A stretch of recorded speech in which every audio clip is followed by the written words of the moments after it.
Bullony Basketball. Yo, what's going on, guys? Welcome back to Bullony Basketball. Here today with my friends, fellow guests from the Runnin The Paint Podcast, Miles and Nick. How's it going? Yo, what's going on, guys? Welcome back to Bullony Basketball. Here today with my guy, Jackson from the Runnin The Paint Pod. How's it going? Yo, what's going on, guys? Welcome back to Bullony Basketball. I'm here today with a member of the Runnin The Paint Podcast, my guy, Ben. How's it going? Feeling good, feeling great. Glad to be back on. Thanks for having us on.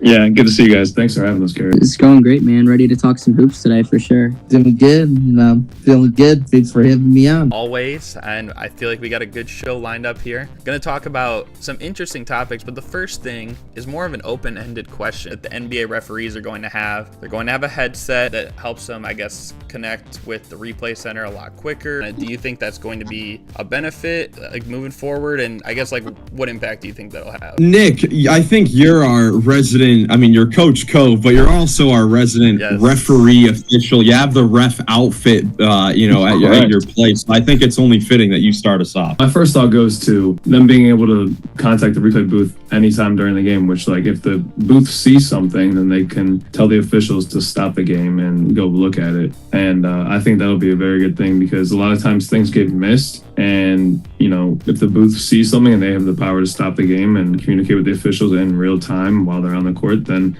I just think that's probably better for basketball all around. Yeah, I think that it's definitely interesting. I think it's a good idea to help, the quality of the game go faster. I know that's always a big thing with fans is all the stoppages, especially near the end of a close game, is sometimes unbearable for the normal eye to watch. I do like it. The only things that I worry about with this are that maybe the officials are now like really second guessing themselves when trying to make, calls. I feel like there was already sort of a adjustment. They had to make a mental adjustment when the coach's challenge rule got implemented, because if you're in a game and you make some calls and the coaches do a coach's challenge and you end up having to overturn the call, that's got to get in your head a little bit if you're the official. So I think there will definitely be an adjustment there, but as long as it makes the percentage of correct calls and no calls go up, then that's all that matters. The speed of the game or the reviews, I haven't been like a big hater of it or anything like that. I'm always just like, as long as they get the call right, that's all that matters. Would you rather see the game go by quicker or have a bunch of missed calls at the end of the game because you didn't go replay and look at the and review it at the end of the game? So that's kind of my stance on this. Yeah, I think anything that kind of speeds the game up and prevents stoppages, I think is good. It just, especially because less ads in a game, the better. Obviously, like on League Pass, there's no ads. It's just whatever's in the arena. But I think it's to win. I think it all just comes down to if the replay center is going to make the right calls. Because, you can get it there faster, but if they're not making the right calls or if they're telling you the wrong info, it doesn't really matter. Like I said, anything that can help speed up the game. I think, when they added the pitch clock in baseball, it made it so much easier to watch and more enjoyable to watch. Yeah. So, yeah. I think that'll be a benefit. Recently in some games, I've been come on, this is too long trying to figure rulings out. I think that should hopefully speed things up with that. We want the action during the game, and I think the NBA understands that. And also, will basically be an easier way to contact replay in New Jersey so they could figure out rulings quicker, get the game back going quicker. I think, like you guys said, it'll definitely help the game flow. And it does help, I guess, to have more eyeballs on it. But, like you were saying too, Miles, that second guessing thing, I feel like that could be more of an issue. And I know they said that this started yesterday as the time we're recording this, this past Saturday. And I don't know for sure if it totally did, but one of the games that happened on that day, Bucks and Kings game, where there was just so many stoppages. I don't even know if that was a byproduct of the new headset stuff or whatever it was. But if so, that's almost a maybe a good way to argue against it. But granted, most of the time, it's going to help out just because there are times where it does take forever. It takes 20 minutes sometimes to just decide an out of bounds call. And especially if it's not at the very end of the game, if it's in the second quarter, I don't know. I do think that it could lead to them maybe second guessing themselves details a little bit more. But I think generally speaking, like you were saying, Nick, like it definitely helps to have, just for the efficiency of the game. It'll definitely help with game flow, keep things from getting too stagnant. Sometimes there's calls like even in the second quarter, first quarter, where it's like it takes 15, 20 minutes to check. And I'm like, come on, like let's get a move on with this thing. So, for those things, definitely. One thing though to be mindful of is just not being so reliant on the people in the replay center. I know sometimes the people in the replay center in New Jersey are often people who used to be officials, and so they might have some good insight and they might be able to see it from a different angle better than some of the referees before they have to go to the monitor. But I think just avoiding being too reliant on that, because as much as we critique referees, I'm sure like every fan does it, like they do get most of the calls correct. It's just that there are very obvious calls every game where we're like, oh my gosh, how did you not see that? So that's like the biggest thing for me. I think it's definitely going to help the game flow. I think it helps definitely to have more eyes on it from the replay center. I just don't want it to be like people second guessing themselves now from an officiating standpoint. They just need to find a way to make it consistent, and the refs just can't like buy into thinking, oh, okay, well, these guys are going to be like the ones calling it. Like, no, you guys are the officials. You guys have went to officiating school for a reason to get to this point. So I know I disagree with a lot of the calls, but granted, they do make most of the calls right. Sometimes there are ones that are very glaring misses. Can't like be like, oh, okay, well, the guys in Secaucus, New Jersey are going to have the answer. Like sometimes they will, but don't like rely on that. I guess that's my point of view from the referees. I do think it's important to know that this is going to be sort of a two-phased thing. Referees are only going to use the earpiece during instant replay reviews. In January, the second phase begins, where earpieces are worn throughout the entire game during live play. So during this first 2-month trial period, I honestly don't know how much changes. I mean, in theory, you'd think that the replays would go faster, right? Because now you're able to talk to them immediately by just putting the earpiece in. But I think in this first week, there's going to be just a physical adjustment with the extra time it takes to get the technology working, make sure that the earpieces are turned on and you can communicate. The second phase is when we'll really get a greater idea if this can be a good thing for the game. Or if it changes anything from the ref's perspective, like you were saying, Miles, it's just a different element that they're going to have to deal with. There's some players who already to start this year are averaging 42, 43 minutes a game, just to open up the first couple games, especially if the time is reduced between timeouts and stuff, figuring out a call. That's going to make it even more exhausting. That exhaustion is going to set in later in games. Like when Katie didn't call a timeout against OKC opening night. Mm-hmm. And you know that as a Rockets guy. Yeah. So it's anything that helps with game flow and maybe helps with officiating. I mean, like you said, officials get it right most of the time, and I think they take a lot of flack for it. But if they're going to the replay center more, I think it'll also help the officials, because it is a tough job being an official in the NBA. Yeah, I was just thinking too, because the first day they said they were going to do it, which was this past Saturday, there was a game, the Bucks Kings. I don't know if you saw that game, but it was just so slow, so many random stoppages, and then so much so that players I think Gary Trent Jr. was frustrated, coaches were frustrated, and technical fouls were being thrown out left and right. No one ended up actually getting ejected, I don't think, from the game, but it was just ridiculous. And if that's because of the headsets putting in and they're wait, what'd you say, and those kind of things, then that might be the one downside to it. Yeah, exactly. You gotta put the headset on, and then like I said, they could make the wrong calls. It could, you never know, but we'll see. I think only time will tell. Yeah, no, for sure. But yeah, optimistic. We can only be so optimistic with these referees until they can crush our hearts again. Agree with you in that. Yeah, they do need to be consistent, not taking too long. Hopefully, we'll try to figure out a ruling. Sure, they should only rely on New Jersey. Right. They should be able to know it themselves if they're there in person to see it. I mean, I do know some of the people. I think Steve Javy is the one they point to the most. Is he's usually in the New Jersey replay center and he used to officiate, but maybe sure, some of those guys, I guess, and you can rely on that, then sure. But I don't know. I feel to me, personally, they just take too much time on pointless calls. And I'm just get the call already, One last thing I want to ask before we move on from this topic, because I know Miles said it. Nick, with your officiating outfit, did you wear it for Halloween? No, not this year. Not this year. Maybe another year. Okay. But I don't know why I just like I'm gonna ask him It's about valid. that. Good question. No, that's a perfect relevant question. Could keep it pushing. I know we got some Halloween themed stuff here in a sec, but what I want to talk about next, I know I told you guys to, bring who you think is like top 3 in the early MVP race, the first 2-ish weeks of the season. And I'm curious as to who you have as your, top 3, your number 1, 2, and 3 spot for the MVP race. Who you think is 1, 2, and 3 on your MVP ladder as of today? There have been a lot of incredible performances already this season. I mean, we're 2 weeks in, and the amount of 40-point games, the 50-point games have been all over the place. As far as who I think have been the best so far, number 1, I am going with Victor Wembanyama from the Spurs. Currently 2 weeks in, I think he has been the best player in the NBA. Of course, the Spurs are one of the 3 undefeated teams left in the league. They're currently, 5-0. They haven't played the most incredible schedule, but 5-0 is 5-0. They've taken care of business against the teams they're supposed to. 30 points per game, 14.5 rebounds, and 5 blocks a game. Adjusting his game to fit more of a center. I think in the last couple of years, he's kind of been a 7'3", 7'4", 7'5" guy that plays like a guard on the perimeter. This year, he is taking it to the rack. He's averaging nearly 10 free throws a game. He's only taking 3 threes a game, which means everything is right at the basket. If he's at the basket, he's dunking on you. He's going through contact to get to the line. He's just absolutely dominating, and I think he's been the best player in the league.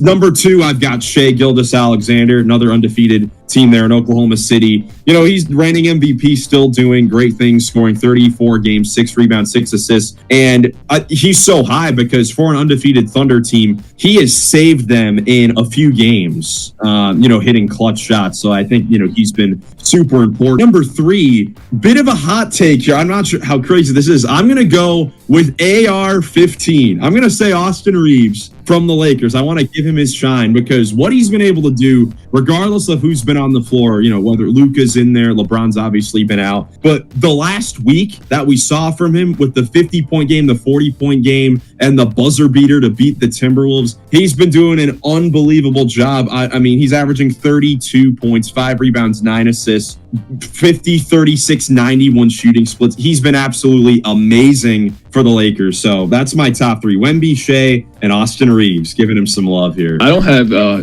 super exciting pick. I went Shea, number 1, because he has carried the Thunder to some late wins. J-Dub hasn't been here, or hasn't played yet. So it's been all Shea, pretty much. Like, their offense has looked really rough at times because it's just like he has the ball a lot. But they've stuck out some really close wins and double overtime to start the year. So 35, 5.7, and 5.7, like pretty high, pretty good numbers. And then Chet's been out as well. So yeah, just more credit for him. At 2, though, I also want to go with Vic. I do think he looks like the best player in the league. 5 blocks is unbelievable for a guy that does what he does on the other end. And you could say that about either his offense or his defense. And then Joker 3. I mean, he's averaging, I think, either 15 boards or 15 assists. Either way, a triple-double every single game, and just absolutely ripping, tearing defenses apart just with decision-making and finesse, really. Start at 1. Okay. I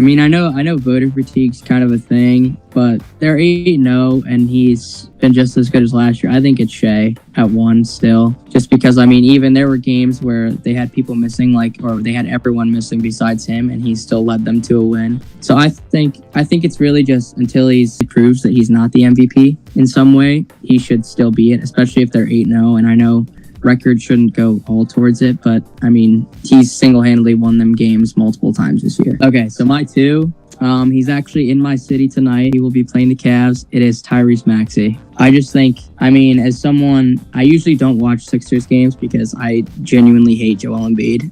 Anyone who knows me will vouch for that. But I actually drafted Joel Embiid in fantasy this year. Already traded him. It's been 2 weeks, but I've been watching Sixers games, and I'm just like, man, Tyrese Maxey did something this offseason that just propelled him to that MVP type of level, and their record shows it. Obviously, again, with the record thing, but he's a huge part as to why their record is what it is. I'm pretty sure he's at 34 points a game with 8 assists or something crazy like that. And then my 3, this is where obviously we're 2 weeks into the season. So again, seeding doesn't really play into it that much, but I have Giannis at my 3. I know they're the 4th seed right now, but again, not really gonna worry about that. I think he's been so good, and this is maybe one of the better rounded supporting cast, but he doesn't have that second guy like he has for a lot of his career, being the Middleton, being the even Dame. He doesn't have that second guy because Miles Turner hasn't especially been good offensively. I mean, you're getting production from Ryan Rollins, but even he's streaky. So he's not really getting a consistent number 2, and he's just putting up fantastic numbers. I don't have them in front of me, obviously, but I think he's also in like that 34 point per game range with like 12 rebounds, like normal Giannis stuff, basically. But I think just what he does defensively while also being so good offensively and just backpacking this team, I think it's warranting of a top 3. There's a couple other guys could have gone with, but I think Giannis definitely deserves it. At number 1, it might be crazy, but I'm going Victor Wembanyama here at number 1. Like, Wemby, to start the year, I know the Spurs haven't played the best of opponents, but he's just looked dominant, on both ends. That Mavericks game, the first game of the year, was like his best performance of the year. He was unstoppable at times in that game. He's made his 3-point shot even better. He's so tall to where he can just easily block shots, even if guys aren't totally expecting he will be able to block the shot. Get a bunch of rebounds. He's hard to guard. He's unbelievable. And at 2, I think I'm gonna have to go Shai Gilgeous-Alexander here because the Thunder are still undefeated. And they haven't even had Jalen Williams playing at all so far due to injury to start the year. Imagine how good that team is going to be once again when they get him back. And he's just done what he's needed to do, carrying the load while J-Dub's been out. Chet's missed these last few games, even though they have played a few not very good teams in those games. But Shai doing Shai stuff, just so good at getting to the free throw line. It could be unbelievable. And then at 3, it's kind of tricky. I'm still going to have to go Nikola Jokic there. The Nuggets, have got it off to a nice start still. He's still doing Jokic stuff, getting a lot of rebounds, a lot of assists, scoring points. Scoring numbers have been crazy to start the year. Kind of why he's back number 3, but he still is Jokic, and he's just trying to do what he needs to do to help the Nuggets win. I like those picks. Especially like you said, Jokic pretty much been putting up a triple-double every single night. I feel like it's maybe going a little bit unrecognized, and then especially Austin Reeves, as you mentioned, Miles. I know he's maybe been someone who's never really thought of in this type of conversation. So the fact that he's in this conversation right now and could be for a little bit more, maybe not the top because Luka's back now, but maybe all-star consideration could be on the table. Gonna be harder maybe for him to win it this year just because he won it last year, and you mentioned the voters fatigue, so it's now he's gonna have to do something that's more remarkable. Right as the time we're recording this, they are undefeated, and if he keeps playing like that and they have a 70 plus win season, because last year was 68, that's gonna be revolutionary, something that could really help his case. And I know that you and Embiid have this rivalry that goes beyond the years, but I think it's at the point where Maxey has established himself. This is his team, and this is the first full year we're gonna see it. Yeah, and that's nothing against Embiid. I know I hate on him, but that's nothing against Embiid. It's just Maxey is outplaying him, and obviously Embiid's dealing with a lot of injuries or injury management too. So it's giving Tyrese more of a chance to kind of be that one instead of being the 1B. Especially too, once the Nuggets, I know, get more into a feel with a lot of these depth guys, like Cam Johnson once he gets back into a groove, and Bruce Brown is, new again, and then Tim Hardaway Jr. and stuff. I think that the Nuggets are really going to be a good team. So, and I could see his scoring continue to go up. He's had a triple-double pretty much every game except the most recent one, and he was 1 assist short of getting another triple-double in that one. My top 3, it's actually interesting. My number 1 is someone that neither of you guys mentioned, and I actually didn't have him number 1 until just probably a day or 2 ago. but I have Giannis as my number one. I think that with Giannis, I know he's won a couple MVPs, and it's so easy to say, like, yeah, he's had his time, like, let other people, like, win it now. Maybe there's some voters fatigue bias against him, but, I mean, this guy's shooting, like, 68% from the field right now. I know he doesn't take a whole lot of threes, and there's not a whole lot of games to go off of yet, but he's shooting 62% from three on, like, more than an attempt and a half a game, and he's averaging, like, 7.5 assists on, like, a 3-to-1 assist to turnover ratio. And not only that, with nobody else around him, really. Yeah, and that's the biggest thing too. It's like this team was expected to do nothing, and right now they're sitting in the 3rd seed in the East. I know everyone's had their fair share of laughs at Doc Rivers over the years too. So I mean, just looking at everything into one, Giannis has to be somewhere in this conversation. I would put him first right now. My 2, it's actually funny because we had the same number 2. I had Tyrese Maxey as mine. I just feel like this guy has, and honestly, I will say, until a couple days ago, I actually had Maxey number 1 on my list just because they were undefeated, the Sixers, for a while. I know they've strung together a couple losses since, but I mean, he was leading the league in scoring, averaging like 8 or 9 assists a game, like 5 rebounds for like an undersized guard, and defensively he's improved. Just looking at Embiid's minutes restriction, and Paul George hasn't played, and Jared McCain's missed a lot of the games already, and like all these guys who are on the roster, veterans that have just not touched the court. And so him and VJ Edgecombe have really stepped up, and I think that's one reason why Maxey should be in the MVP combo right now, and VJ Edgecombe should be maybe leading the Rookie of the Year case right now. So I think definitely. I mean, your 1B is your 2. Your 2A is a rookie. So like, I mean, and he's doing what he's doing. It's really impressive. And I don't hate Giannis at 1 either. I was between him and I was between all 3 and even some other names, putting them up there. My number 3, it was between the 2 you had at the top 2, Wemby and Shea. I'll give the edge to Wemby right now. The only thing I guess I would hold against Shea is more so than a Shea MVP case. I think I'm more impressed with an AJ Mitchell most improved player case alongside him on the Thunder. It's not to say Shea has been bad, because all these guys have been amazing to start the year. I've just been a little bit more impressed with Wemby. And I mean, for every reason you said, he's rebounding at a better rate. His shooting has been better, blocking shots at a rate that we haven't seen probably since like Mark Eaton or something, or Hakeem Olajuwon in the 80s and 90s. So Dikembe Mutombo, I guess you could say too. But yeah, I really like about this conversation is that there's like 5 or 6 guys. Like in the last couple of years, it's usually been like 2, maybe 3. Yeah, and I think that, I mean, it'll slow down obviously when we keep going. I mean, we are only 2 weeks into the season, and we're having some of these crazy performances. Like, I would be shocked if Austin Reeves was in this conversation by the end of the season. Even Maxey, if he's in this conversation later on. But I love the picks because Maxey has been awesome, for the 76ers. And then Giannis, I mean, I think Giannis looks the best he has ever looked starting off this season. Like, he is absolutely unguardable right now when he gets inside. He's going to finish, most of the time, and he's kicking it out to his teammates who are playing very well. I mean, I was someone, if you watch the podcast, extremely low on the Milwaukee Bucks. And, obviously there's still time for that to happen. But for right now, their role players have been playing very well, knocking down shots. And Giannis has been, he's been amazing. So I definitely can't be mad at, him number 1. I think, of all the people we picked, I feel like the 3 that you picked, Nick, maybe by the end of the year are maybe more realistic to actually win the award. I mean, I don't think Tyrese Maxey's winning MVP. I don't think Austin Reeves is going to win MVP. But the fact that they're there right now, it is impressive. And I would even say the same thing maybe for Giannis. Like, I just feel like, I don't know, it's just like weird how they kind of just shove him to the side. Like, yeah, Giannis is doing his thing. But like, I don't know, why can't he win another MVP? I feel like he's played really well. If the Bucks make it in the top 6, in my opinion, I think he's got to be one of the top candidates for MVP, because again, you look at the rest of this roster, they should not be anywhere close to the level they've been at so far. Hey, can we all agree to put Nikola Vucevic top 10 in the MVP ladder right now? Oh, hey, I don't know about that.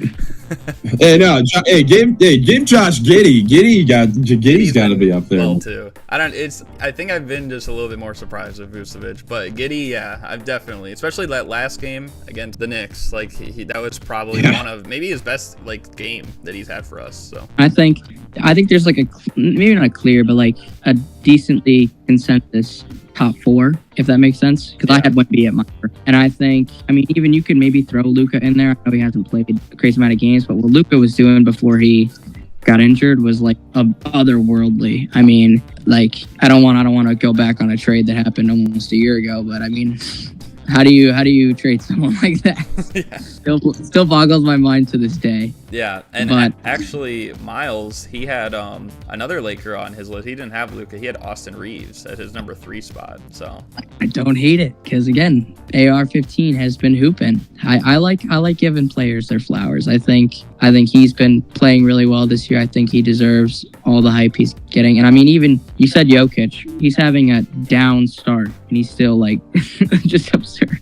I think the NBA is just in a great spot right now in terms of how people are playing to begin the year. I mean, even Lauri Markkanen could maybe get a shot with how he's been playing. He's been off the charts, especially with the 50-point game. And just even like, I mean, I don't know. Like, there's just a lot of people taking jumps, a lot of people playing well. So I think the NBA is in a great spot. You look at the other teams in the East, like the top 2 before the year, like was Cleveland and New York, like people were penciling in. So I'm sure guys like Donovan Mitchell, Jalen Brunson, maybe Cat, maybe Evan Mobley, like kind of insert their names in there too eventually. From what I've seen of Josh Giddey, he's impressed me. And he's another guy who's taken a noticeable jump. Well, I mean, honestly, it's not like you totally agree since our lists are a bit different, but I don't hate your list. Like, it's a good list. I was debating putting Giannis on mine. Yeah, he's been dominant and unbelievable. It's tough early on in the season. Yeah, multiple guys, putting up crazy numbers. I was glad you mentioned Tyrese Maxey, too. I somehow kind of forgot about him, but once you brought him up, I was reminded, oh, yeah. Yeah, he's been unbelievable too. He's been better than I thought he was going to be to start the season. I was kind of sleeping on him in the off season before the year, but yeah, he's been proving me wrong to start. Love what I've seen of Tyrese Maxey in Philadelphia to start the year. Seemed to be a great leader there. So yeah, I mean, early on, what we got the MVP race seems like it should hopefully keep up being really fun MVP race this season. Absolutely. I'm looking forward to it. I feel like a lot of these guys that we mentioned are probably going to be in the running by the end of the year. So it's just a matter of placement. So next thing we will move on to is, obviously Halloween just passed. I figured I'd make a question in the Halloween theme a little bit, the spooky season. And so I want to know something that you guys have for the rest of the season. People are going to be keeping their eyes out for maybe a couple things. And in your opinion, what's maybe that one thing that I guess the rest of the league should be scared of or maybe worried of as we go on throughout the season? I'll start us up because you kind of let the cat out of the bag on my pick with the dark horse Tyrese Maxey MVP pick. Because my pick for what should the league be scared of is Philadelphia 76ers and Tyrese Maxey. Because like you said, the backcourt of Maxey and Edgecombe play fast. Those are some athletic dudes who can score. That's a good thing to build around. I don't care what else you got. And Paul George and Joel Embiid are the things you're plugging in to play with that system. That's scary because you really haven't seen what that could be, and it could be really good. He hasn't played next to Quentin Grimes at all either. They're just going to continue to mesh and find continuity, playing more and more together. Yeah, I like this Philly team. I was very low on them coming into the year. I think I had them 10th, very low, very low. But that was if everything went bad, and nothing is going bad right now, really. I mean, you could say the only bad right now is that Embiid is, playing, limited minutes, very limited minutes. But even then, he's playing well. After, the opening night game against the Celtics where, he looked awful, only made one basket. I mean, he's been playing great, since in the limited minutes. He's put up 20 in each game. He's basically matching that points to minutes ratio like he did, his last fully healthy season. In the last 3 games in 23 minutes, he's averaging 22 points, shooting 54% from the field, 50 from 3, getting to the line. He's only going to get, better with more rhythm coming back. And that was one of the things I had was, the Sixers overall, but definitely the backcourt if you're looking at the future of the East, because Maxey and Edgecombe have been amazing so far to start the season. And Quentin Grimes, like you said, those 3 together.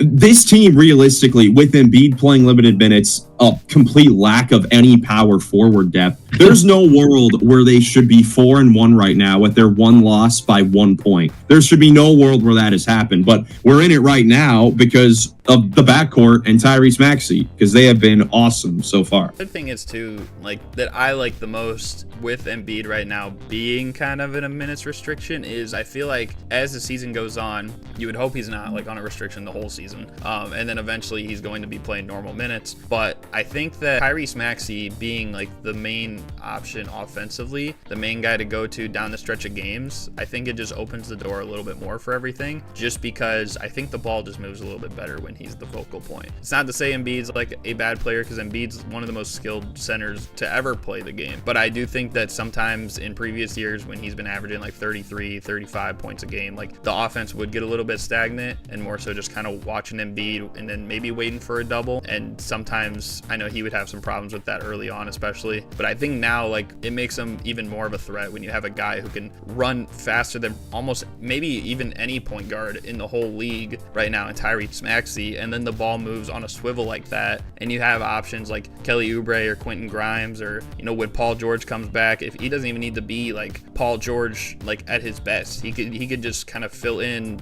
like as a third, fourth option, really. And this is something that I've been very interested in seeing with the evolution of the Sixers team, because eventually there was going to be a world where Maxey was going to blow up and become, a crazy scorer. Maybe not to this level, but, something like this, where Embiid would have to take a step back and be okay if the offense doesn't run through him for a long time. So when he starts to play his regular load of minutes, how is it going to look if Embiid doesn't touch the ball on 3 or 4 straight possessions? Is he still going to play defense at a great level? Is he, still going to set, screens for his guards at a great level? Like, is he going to be motivated to try and win for the better of the team if he is not the number one reason why they're successful? I'm very interested to see how that will look going forward. 100%, because I know sometimes in recent years he's kind of, not to question his effort, but it feels like he's kind of like just giving up a little bit at times. You mentioned kind of like that was along the lines of yours. Was that also your pick, Miles, like the Sixers? Or no, it's one of the ones I had, but I do have a different one. Okay. I do have another one to talk about, and Nick may have seen this coming if you listen to the Runnin The Paint podcast.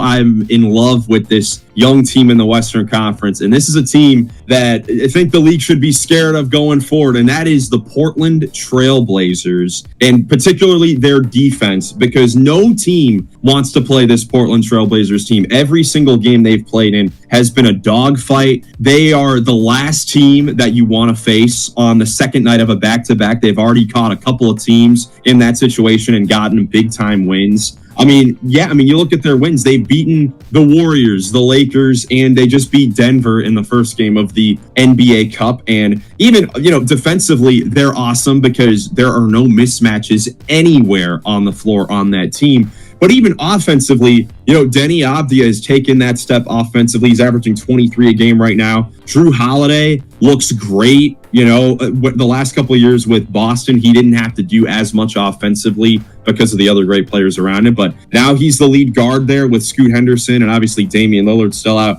And he's playing great. He's averaging 18, 5, and 9. Shaedon Sharpe is doing his thing. And then Jeremy Grant off the bench. He has been one of the best bench players in the league. And I don't know how long this is going to keep up, but I would not be surprised if they were able to make, a play-in or a postseason spot, because they are awesome defensively. And if they can figure out this offense and keep this going, they're currently scoring 121 a game. If they keep going at this rate, they're going to be one of the more sneaky teams in the West. Yeah, Portland does look really good. I think the biggest thing that has caught people off guard is Drew Holiday. And just like we were just talking about a backcourt in Maxey and Edgecombe, like Holiday and Shaedon Sharpe is a pretty good backcourt that I don't think a lot of people were going to be prepared for, like them being as good as they're playing right now. Everyone knew the defense was great. We love Tamati Kamara on the Runnin The Paint pod. They have a huge center rotation that you didn't even mention with Klingon. Scoot Henderson's still out. I definitely think that even with this national news scandal going on around their organization, well, the head coach is basically just the center of it. It doesn't have a whole lot to do with anybody else.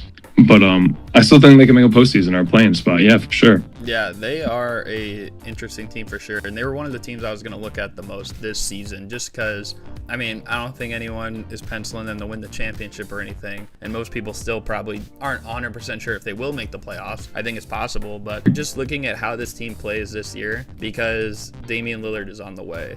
And especially if he can play like 90 or 85 to 90% of what he was last year, and you put it with these guys, like you guys mentioned, like Kamara and Shaedon Sharpe, and then Drew Holiday, who I know he was traded for Dame, but they apparently have a pretty good relationship over the past couple years. I think Dame, from what I remember, he was staying in the same place in Milwaukee that Drew Holiday was. Like, Drew Holiday let him stay there.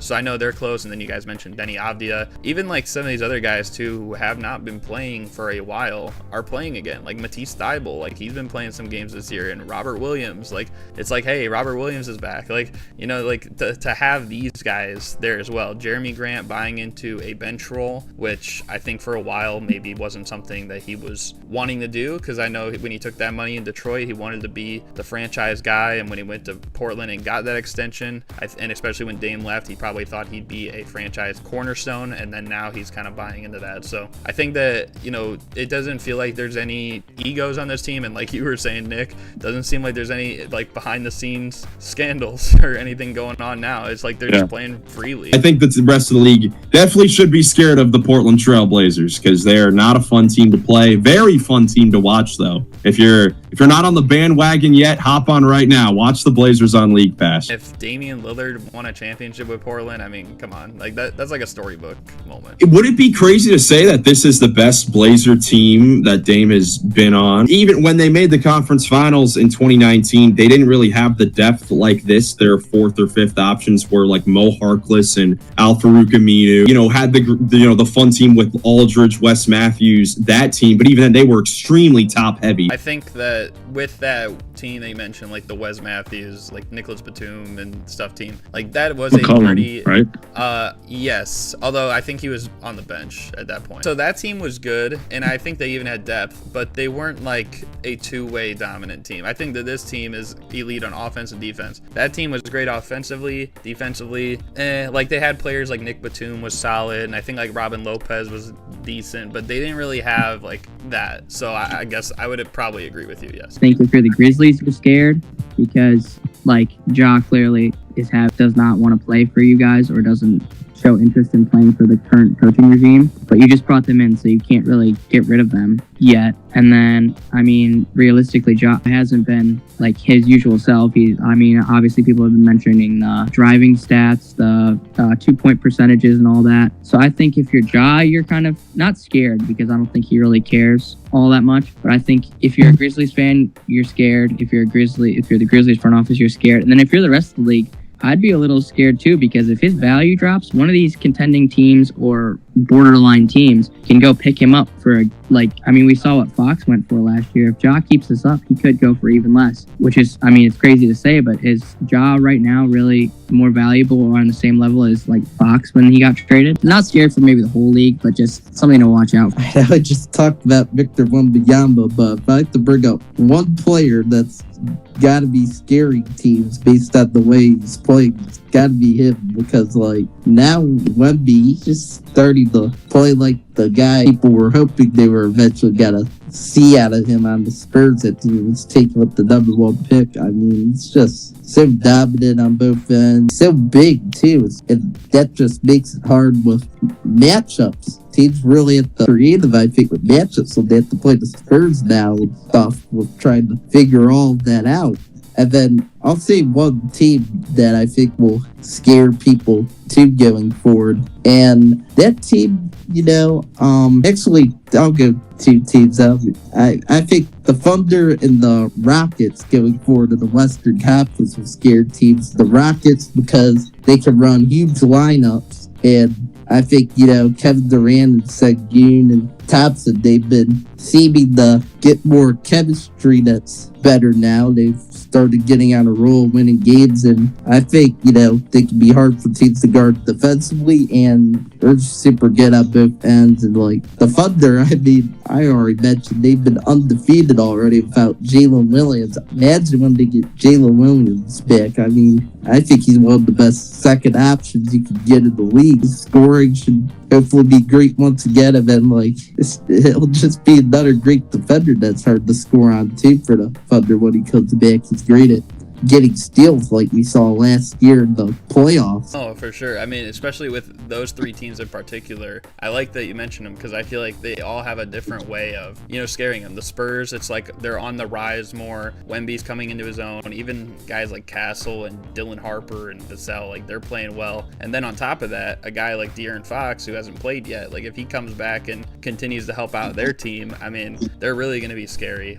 The Rockets, I think that's definitely a project team right now where it's like they're just in their first couple weeks. They got to figure out like roles and everything. Fred VanVleet got hurt before the year, so I think they're still trying to figure out the point guard thing. But Amin Thompson has not looked too bad at all. And then with Durant and Şengün, that chemistry, like you said. And then the Thunder, I mean, right now they're undefeated, even without a guy as good as Jalen Williams. Kinda, you could say it reminds us maybe of like the Warriors that one year when they started off like 24-0, and maybe they could be coming for a record like that. So I think that all of those are definitely fair takes. My thing that I wanted to touch on though here for something that the league could be scared of is, of course, I mean, as you guys probably saw the other day, a certain player in the league got suspended for one game, and that is Ja Morant. It's reaching that boiling point where it's soon to probably come to an end. I mean, they got rid of Desmond Bane this summer, and I know they added like a couple pieces like KCP and Ty Jerome and stuff, but I don't know. I just feel like this Grizzlies team a couple years ago was like missing that little something. Now I feel like they're missing a little bit more, and they've kind of just gotten lost in the West. I think that he's probably going to end up getting traded. It seems like at this point between him and the Grizzlies, I know that he's been there for a long time. Things are starting to go down. Like the trajectory has been a little bit downhill over the past like 2 or 3 years. Yes, that's partly due to injuries, but it's also partly due to people leaving and people getting traded. Ja's not happy. Clearly, a trade will probably come, like at the very latest within the next 2 years, I say. But I think it could come as soon as this season. And so I think one thing that maybe the league could be scared for is if he gets traded to one of those teams that it really could be a game changer. I think the one that makes the most sense, I feel like if, all worked out, I know they might have to go at least one key player, but I think it could be worth it. And that is if Ja Morant got traded to the Minnesota Timberwolves and you pair him with Anthony Edwards, that would be a crazy backcourt duo that I feel like in the playoffs, both of them usually rise. I don't know if people want to see them in the playoffs. I wasn't sure where we were gonna go with it in this segment, but that's very interesting. That is very, very interesting. And I know they're gonna have to give up somebody, like whether it be Randall, McDaniels, Naz Reid, like just to make the money fit. I do think it would be interesting. I think it could also just go flip back the other way. I do think they've gotten lost in the West, and they've taken steps to not go for it all the way. At the same time, like they probably know the value of Ja Morant and are gonna want to make sure he isn't talking smack about the coaches in the press conference again before just going to trade him, and trying to at least attempt to do something about that before trading him. But you're right. It also should spill over. It could just be the boiling point, like you're talking about. So it should be noted. Everything that happened. It's unacceptable. Those types of comments, it's just not professional at all. And as the leader of the team, that's just not something you can do. I'm trying to figure out why this would have started, how this sort of animosity started, because even like the Grizzlies, they didn't start off terrible. They've literally it's been win loss so far to begin the season. They've been going back and forth, and honestly, I don't know if we expected anything different. I don't know if their Grizzlies team expected anything different, and only time will tell if this is the breaking point, if he'll end up on another team, or if they'll ride this thing out and they get to the other side of this. Ooh, yeah. That'd be tough. I'd imagine, I don't even know who they give up, money-wise, just because I don't know. But that's besides the point. I don't want to try predicting trades. I already predicted the cap for Randall 5 months in advance or something. So, another thing I've been circling around is the Rockets. Obviously, not trying to be too biased, but I think they could give a competitive package. I think they could give 2 to 3 firsts with Fred, and then maybe Reed Shepherd. As much as I don't want that to happen, I do love Reed Shepherd, but I think I don't know how that would make us though. Yeah. That would kind of scare me, just because Ja can't shoot outside, and we need some. I feel like when Ja Morant's services like officially become available, every team is going to try to do what they can to see if they can get him. Well, I won't say every team. Maybe teams like Oklahoma City, like they're already certified, but any team who's like trying to get over that last hump is going to be interested. I just think, at least with the Minnesota case, as long as, obviously you can't trade Anthony Edwards, but as long as they also maybe hang on to like Jaden McDaniels, I feel like anybody else, if they have to trade, I'm okay with it if I'm the Minnesota standpoint, and that even includes probably a Julius Randle, who I know he's played better since he got there, but I don't know. I like the combination of maybe Ja and Ant. I feel like they'd have great chemistry. And one other guy you could throw back to Memphis, I know he wouldn't totally match Ja's salary, but it would be like a piece of the puzzle, is maybe Mike Conley. Let him end his career where he started. So yeah, that's very true. But I've been I was kind of thinking about other like scary things that could potentially happen or that are looming. And I really liked watching the Wizards, and I think this young core, with them potentially getting a top 3 pick this year, could be really scary. So I think Alex Sarr has taken a very noticeable leap, another one of those guys who I think has definitely played a lot better this year. Keyshawn George has been, arguably their best young piece so far. You got Bilal Coulibaly. He's played pretty decent since coming back. And I think even Trey Johnson's looked solid. So I think they have a really good foundation building. And it could be scary if they end up with projected number 1 pick Darren Peterson or Cameron Boozer or AJ DeBansta. Any of those 3 guys, I think, could take this young core and make it just so much better, even though it's already fantastic. It's so funny you say that, because believe it or not, in my first 3 episodes, I've had one of the shorts I've posted on my channel revolved around the Wizards. And that's partly just because of how much I've, been praising them. Like, I just feel like, yes, they aren't great in terms of like standings right now, and probably won't be by the end of this season. But I still think that, like you were saying, like Keyshawn George's emergence, that's one of the biggest things. And then Alex Sarr, if he can continue to develop, get better maybe on the defensive side of things. Yes, they have veterans who have really underperformed right now, but I just feel like, like Bub Carrington as well. You mentioned Trey Johnson. I also feel like, I know he hasn't played much this year, but like AJ Johnson still contributed a lot last year when he was playing. Like, this is a team that could really be a threat, like maybe 2-3 years down the line from now, especially if they can learn from these veterans. I know Middleton and McCollum have not like played well this year, but they're gonna have experience, and they're gonna like know the right things to say to them in practices, in the locker room. And so if they can learn from that, and then maybe we're looking at this team in a couple years from now, mostly guys between ages of 24 and 26, and they're a perennial playoff team. So that's a good one. There's another team I was just thinking about that could also be in that conversation, and it is the team in Atlanta, Georgia, the Atlanta Hawks. Because I was thinking about it while you were saying that. I'm like, who are other teams that could potentially get this top 3 picks? And I'm like, wait, Atlanta's got that unprotected New Orleans pick. Yeah. And I was like, man, how stupid does Joe Dumars look right now?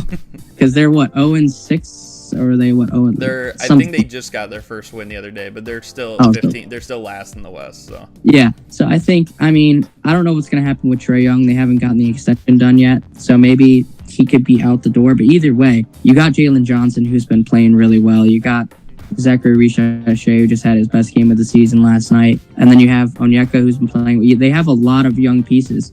And if they get this top 5 pick, Atlanta could be another team that's just really, really scary. I still think that was probably the biggest win of a trade this past summer, with the Hawks getting that. And then just kind of like I'll talk a little bit about comparing to your Rockets. Like, the Hawks just have a lot of new pieces, like Porzingis and Alexander Walker and Luke Kennard even. I would even say that Jalen Johnson feels like a new piece because he missed half of last year. So, like, you bring all these guys in, it's just like such a roster improvement. I know they've struggled a little bit the first couple games, but I think when we're looking at this team like 2 months from now, they're going to be up there, at the very least, a top 6 team in the East. And that wasn't the case the last several years. I think that they could even finish as high as top 3, top 4. Ooh, that would be electric. That would be a lot of fun. And Timberwolves, I definitely think, would be a contender in the West. And I think John, Anthony Edwards can have some fun together, get along good at that backcourt. Those guys seem to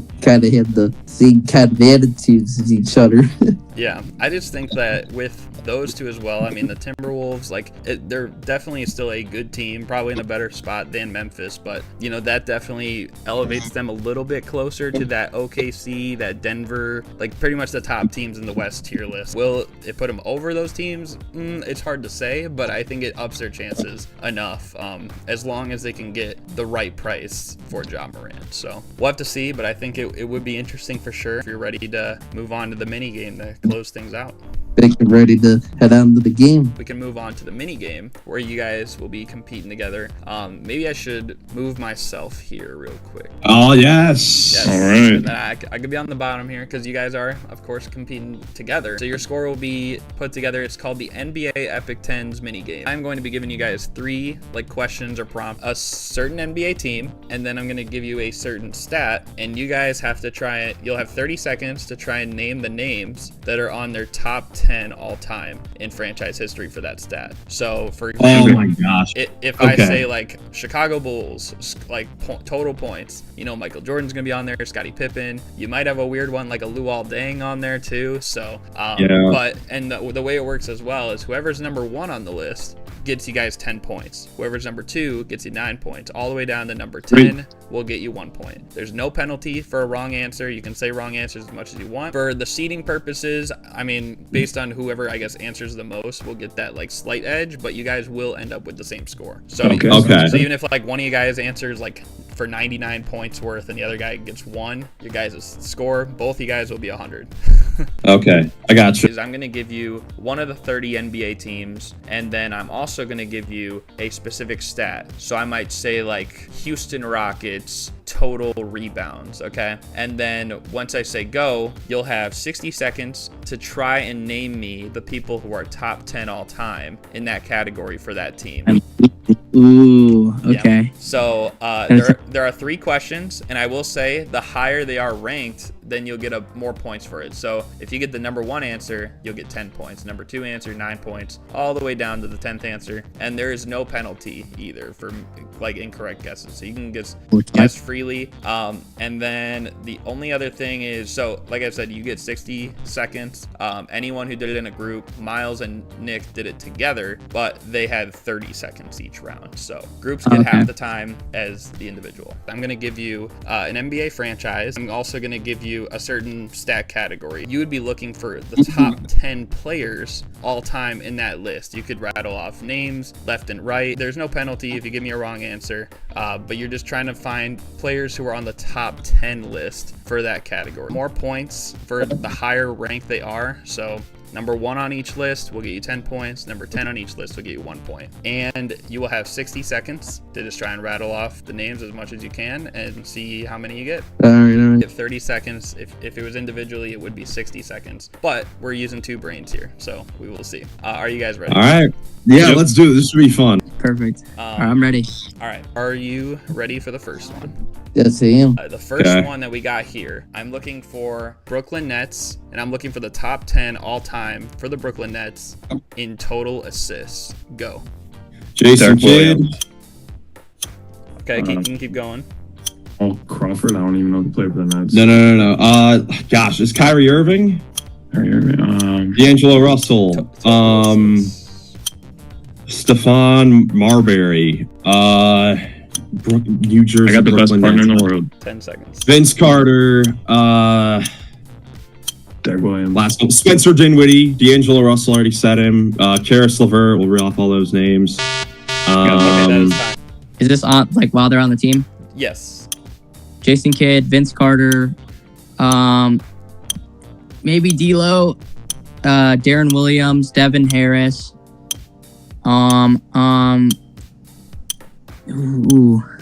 Dang, Brooklyn Nets. Maybe Spencer Dinwiddie sneaks in there. It also I doubt extends it, to the but- New Jersey Nets too. Oh, okay. Well then, Dr. J. You got Oh my gosh, my brain is blanking. Shoot. 30 seconds left. Shoot. Maybe Brook Lopez is on there. I'm not sure. How many do I have? I cannot tell you until the end, but you got Shoot. 15 seconds left. Shoot. I'm forgetting a big name, aren't I? Dang it. 5 seconds. Dang it. No. Darn it. Okay. Jason Kidd. Okay. You can just keep rattling them off, like, one by one. Kyrie Irving. Okay. And so I won't tell you until, like, the very end as well, if you, like, which ones you got and didn't get. So. Kevin Durant. Okay. Let's see. That's kind of tricky. Vince Carter.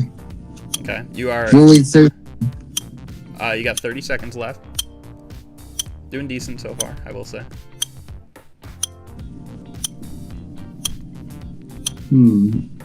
Richard Jefferson. Man. It is a weird Nets. one. Who else? You got about 5 seconds. James Harden. Okay, so you guys ended up getting 4 of the people on the list here. You got the number 1 answer, you got the number 4 answer, the number 5 answer, and the number 7 answer. Jason Kidd was number 1, so that gives you guys 10 points. Darren Williams was number 4, so that gets you guys 7 points. Nice, Nick. Spencer Dinwiddie was actually 5th, so that gets you guys 6 points. Yeah. There. And then Vince Carter was 7th, so that gives you guys 4 points. Nice. So the second one might have been hard to get. It's a really old school player, Bill Melchioni. But the third one was Kenny Anderson. Number 6 was Darwin Cook. Number 8 was Richard Jefferson. Number 9 was Devin Harris. And 10 was Michael Ray Richardson. Dang. Okay, we could have gotten a few more, but I think that's a good start. Got 5 of the 10 correct answers, actually. The number 1 answer, which was Jason Kidd. You got the number 4 answer, which was Darren Williams. The number 5 answer, Spencer Dinwiddie. You got the number 7 answer, which was Vince Carter. And the number 9 answer, Devin Harris, Bill Melchioni, Kenny Anderson, Darwin Cook, Richard Jefferson. I thought I said him, that's why I didn't say him. Yeah. Darn it. And then Michael Ray Richardson was 10th. You got Jason Kidd, who was number 1, so that gets you 10 points. You got Vince Carter, who was number 7, so that'll get you 4 points. And then Richard Jefferson was number 8 on the list too, so that gets you 3 more points. Some of the other ones on here were Darren Williams was another kind of more recent one. Yeah. Forgot about him. A shocking one recently too. Spencer Dinwiddie was 5th on here actually. Wow, Dinwiddie. Yeah. Okay, that's interesting. Yeah. Again, you will have 60 seconds. I'm looking for Phoenix Suns, who are top 10 all-time total steals. Go. Barkley, Nash, Amari, Sean Marion. I'm just tossing out names. Kevin Johnson. You got Dan Marley. You got D Book, probably not up there. Maybe Goran Dragic. Again, probably not up there. Let's see. Who are some other mid-tier? Maybe TJ Warren. I don't know. Just tossing out names at this point. Let's see. 30 seconds. Think. Oh my gosh, why do I get to maybe Shaq, probably not. Oh my gosh. My brain's fried. You got about 15 seconds. Shoot. Eric Bledsoe. I don't know if I said Eric Bledsoe already. Isaiah Thomas. You got, think of guards. 5 seconds. Think of Ricky Rubio. 1. Okay. That is time. Sounds okay. Boy. Somebody. Kevin Durant. Who else played for him?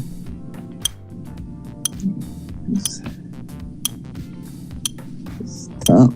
Okay. It is tough.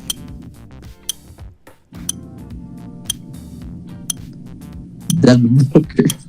Okay, you got 30 seconds Take left. the So. Grant.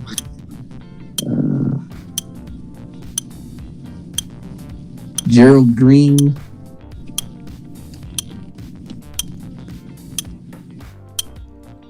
got PJ Tucker, Charles Barkley. There are some players from that time, I will say.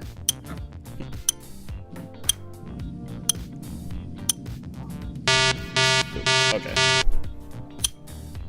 Devin Booker, Mikal Bridges, Sean Marion, Steve Nash, Jason Kidd, Amari Stoudemire, Just go Miles, yeah. Chris Paul, Eric Bledsoe, TJ Warren. We'll go Charles Barkley. I don't know, Jeff Hornacek. Gosh, now I'm blanking across the board. We'll go Kevin Durant, who's been there for a while. Garrett Temple, Kelly. you play for them? No, not Garrett. No, I don't think so. So let's see. You got the second answer, which is 9 points. The fourth answer, which is 7 points. The fifth answer, which is 6 points. So that brings you to 22, and then you got 2 more points for number 9. So you got 24 points actually on that one. Number 1 was Alvin Adams. Number 2 you did get was Sean Marion. Number 3 was Walter Davis. You did get number 4 and 5, Kevin Johnson and Dan Marley. 6 was Paul Westphal. 7, Jeff Hornacek. 8 was Jason Kidd. 9 was Devin Booker. You got that. And then 10 was Larry Nance, senior. Wait, Steve Nash isn't even on there? Nope. What? All right, that's kind of shocking. Maybe I don't. Darn, those were all like gettable names too. The only one you actually got for that one was Devin Booker. He was 9th on the list though. So that did get you 2 points. The leader was actually Alvin Adams, who played in like the 70s and 80s. Wow. Some of the more recent ones were actually Jason Kidd was on this list too. He was 8th. And then Sean Marion was 2nd on this list. Number Who's 2 your guys? answer. And number 7, 8, and 9 answer. So that's not too bad. Okay. 1 was Alvin Adams actually. Okay. Number 2 was Sean Marion. You guys did get. That was a good one. Some of these 80s, 90s players though, like Walter Davis, Kevin Johnson, Dan Marley, Paul Westphal. Those are like the 4 in between there. But you guys did get Jeff Hornacek. You got Jason Kidd and Devin Booker. And then the last one was Larry Nance. Oh my gosh. That's bad. Cavs legend, I know. That's bad. Oh. Now the last one, I feel like you should be able to get multiple. So the last one I'm looking for, Dallas Mavericks top 10 all time in total 3-pointers made. Go. Dirk Nowitzki, Luka Doncic.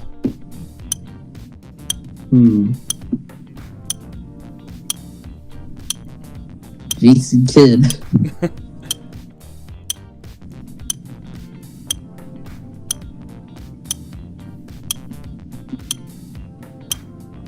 Darren Williams. Okay, you got about 30 seconds left. Man.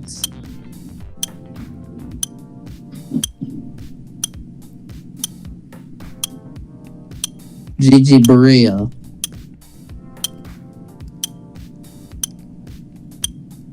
Okay, about 10 seconds left. Kyrie. 3, 2, 1. Dirk, Jason Luka Terry. Doncic, Jason Terry, Dirk, Tim Hardaway Jr., Luka, Sean Kyrie. I already said Jason Terry, Nick Van Exel. We'll go Dan Aguirre or Mark Aguirre. Jason Kidd, Devin Harris, JJ Barea, Wesley Matthews. I don't know. Wes Matthews, that's good. Kristaps Porzingis, Spencer Dinwiddie. JJ Barea, you said. Maxi JJ Redick. Kleber, Dorian Finney-Smith, Jalen Brunson. Kenny Smith, yeah. Okay, that is time. Jason Kidd, Steve Nash, Dirk. You got Michael Finley, maybe. Luka, maybe Kyrie sneaks in there. You have Jason Terry. You have Peja Stojakovic. You have think. Who's been? Oh my gosh, who's been there? What's the little Spanish dude? No, JJ Barea. He's got to be up there. JJ's got to be up there. You got about 30 seconds left. Let's see. Mavericks. Think about the Mavericks uniforms. I'm probably missing. Oh, Sean Marion might be up there. Maybe. Let's see. Vince Carter. You have. I said Luka. I really hope. Okay. 10 seconds.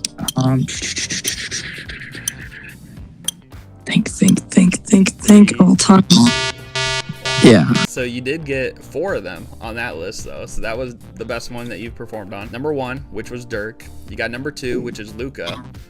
You got number 6, which was Jason Kidd, and you got number 10, JJ Barea. So not too bad. The highest one that you didn't get was Jason Terry. Some of the other ones on here were actually Tim Hardaway Jr. was 4th. I would not think of him being 4th on this list. I would think of him as like 8, 9, 10 maybe. And then Michael Finley, Wesley Matthews, Dorian Finney-Smith, and Derek Harper. You guys did do pretty well on this one, I will say. This is definitely your best one you've done. Number 1, I know Nick said it as Dirk. Number 2, Miles said Luka. And then number 3, Nick said Jason Terry. Number 4, Miles said Tim Hardaway Jr. And then number 6 was on here again, Jason Kidd. He was on every single list. So That's crazy. yeah. Number 9 was a good pull, Wesley Matthews. He was on there. Oh, yeah, Nick, that was good. And number 10 was also a good pull, JJ Barea. Yep. Yeah, long time Mavs. The top 3 answers, all of them correct. And then on top of that, you got the number 5 answer, so that gets you 6 more points. You got the number 6 answer, which gets you 5 more points. And you got the number 10 answer. So for that one, it was your best one. You got 39 points. Very impressive. Number 1 was Dirk. 2 was Luka. 3 was Jason Terry. Number 4 was the highest one you didn't get, but it was Tim Hardaway Jr. Oh, I forgot about Timmy, man. I was thinking about people. That's still not bad, though, because you did get number 5 and 6, Michael Finley and Jason Kidd. 7 through 9, he did not get any of these, but they were Derek Harper, Dorian Finney-Smith, and Wesley Matthews. Oh, I should have known DFS, man. He's on my team. Oh, DFS, I'm sorry. And then number 10 was JJ Barea. You did get that one. You were right, he was on there. Let's go, JJ. Miles and Nick, after their performance, they were the top scorer of the season. But their score was 90. So now that is you. The solo act. The solo act. That is crazy. Roll out the red carpet, baby. Oh my gosh. Yeah, you were kind of I good. beat them? You did beat them, yeah. Nah, they're on fraud watch. Hold up. Fraud watch? That's 2 minds couldn't beat me. I mean, I know they had half the time, but still. That is true. One way or another, 92 is very impressive. Only a couple people have gone solo. The highest solo act so far this season before that was 75 points. So you definitely exceeded that too. Number 1 overall right now. Win is a win, man. Win is a win. Heck yeah. Now we just gotta get the Rockets to the 1 seed, right? Praying, man. Praying. They'll be in town in 2 weeks. I'm going. Oh, really? Who are they against? Cavs. Ooh, that's a good one. Well, I'll be in a town. we'll see if your team can catch a win there, but today... Hey, you guys keep hooping, man. The Bulls look legit. Heck yeah. I don't want to say it, but man, Lil Boozyvert's playing good. You got Josh Giddey playing. Like, you guys are even playing defense. What's going on? I don't Who know, got into these guys? It seems like after Billy Donovan made the Hall of Fame, our team just came together. Like, we had to make it look like he's a Hall of Fame coach. That would give you 90 points. So I wasn't sure how, like, how well, like, considered, like, points would be. Like, I wasn't sure, like, what point total would be considered, like, good or average or all that. But I'll take that for so far. Good job, Nick. Yeah, that was a great game, Garrett. Thanks a lot. Yeah, a lot of fun. 44 points. It's pretty decent. How do you feel? Feel alright. I feel like did good. Yeah. This one and the third one, too. I mean, you got, like 4 on each of those, so it's not too bad. Usually the mean, I feel like, for a lot of people is between, like, as 3 to 6, roughly. And there's been some, too, where people have just only gotten, like, 1 or something. I don't think we've had one yet where someone has gone scoreless on question, so which is good. Yeah. But yeah, I appreciate you guys being on, and hopefully you guys enjoyed. Thank you guys for watching. Got anything you want to add before we close this one out? Oh man, lots of fun. Thank you so much for having us again. It's always a blast being on here. Cannot wait for the next one. Yeah, thanks again, Gary. No, just thanks for having me. This was awesome. This was a blast. Just thanks for having me and the rest of the Runnin The Paint squad. This is a lot of fun. Yes, sir. Great episode. You guys will have to check them out in the description below. Again, hopefully you guys enjoyed. Thank you guys for watching, and we're out. Peace.